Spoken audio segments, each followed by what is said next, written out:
So in 2014, because that's the latest data I could find, the US market for diesel was over 60 billion gallons. 2/3 of that, or 40 billion gallons, was used in the transportation market, most of that in the heavy duty sector.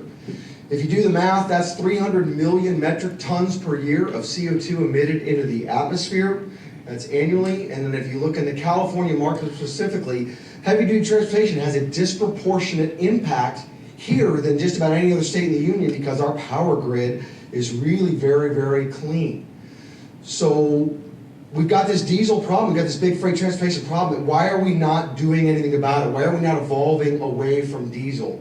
Well, let me come back, let's talk about the San Diego market, because it's a great microcosm for California. San Diego, on the east, we're hemmed in by the mountains. On the west, we're hemmed in by the Pacific Ocean. On the north, you got Camp Pendleton. On the south, you got the Tijuana border.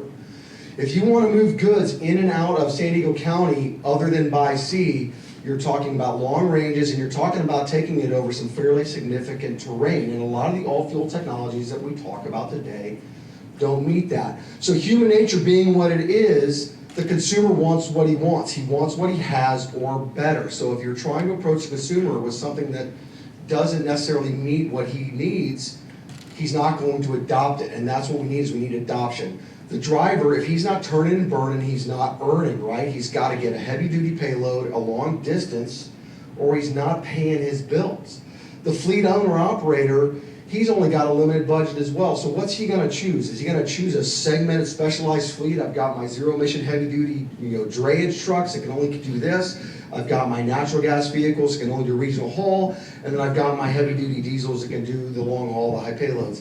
Probably not in the commercial market, right? He's going to go for the most flexible option that can do the most for him for the dollar, right? Because he needs flexibility, he needs to make money.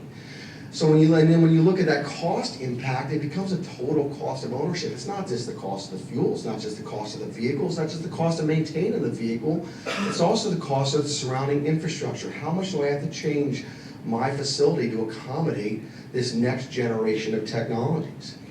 And frankly, right now, you look at the options. If your battery takes up weight and takes up space, guess what? That's payload and volume that the driver's not moving, he's not turning, he's not burning, he's not earning.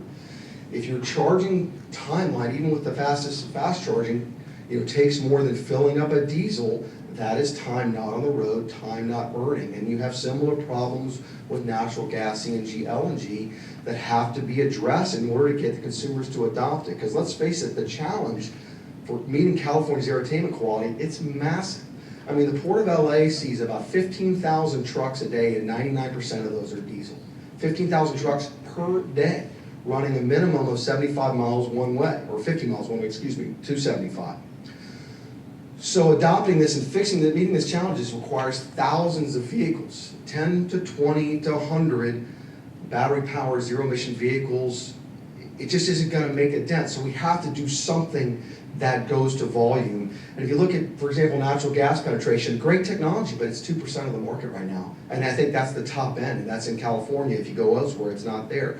So why are the OEMs not adopting these vehicles in higher quantities? Because that's an economic signal. When manufacturers aren't doing something, they're doing it because the demand's not there. We have to generate the demand.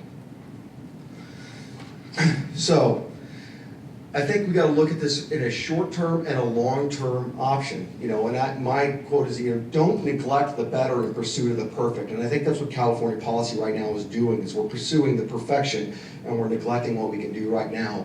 I'm telling you, this California air quality problem has to be addressed now. Disadvantaged communities are suffering health impacts now. So we have to get volumes of vehicles on the road, tens of thousands of vehicles. So we need a two-pronged strategy. We need to go with what's available in volume today that's better than what's on the road today, and still continue to invest in innovation. Because I, frankly, know that California has enough innovators that we're going to solve this problem. I mean, we are going to get to zero-emission vehicles that can meet all the duty cycles and the work packages that are out there now. But when? The question is when, and we need to act now. So I think, before we sing, I'm sure there's people, like, oh, he's being competitive or he's disparaging my technology. I'm not. There's a lot of room in this market. Again, I said 15,000 vehicles in one day in LA Basin go throughout the rest of California. there's a lot of room. But if you look at the funding and the priorities right now, it's really directed towards one or two technologies, and technologies that may not get there in time and in volume to really affect our air quality and the health of our disadvantaged communities. So we need to meet the CARB standards, we need to meet these fleet cost targets, we need to keep it cost effective, and we need to make the drivers want to buy more. And what we also want to do is you have to realize that funding is limited.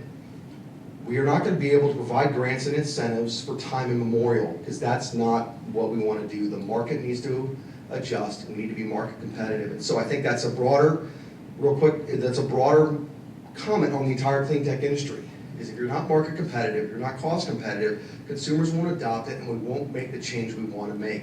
We need to make a difference as an industry, and you've got to meet the consumer. I think it's been said before as well, so thanks for your time. Thanks, Dan.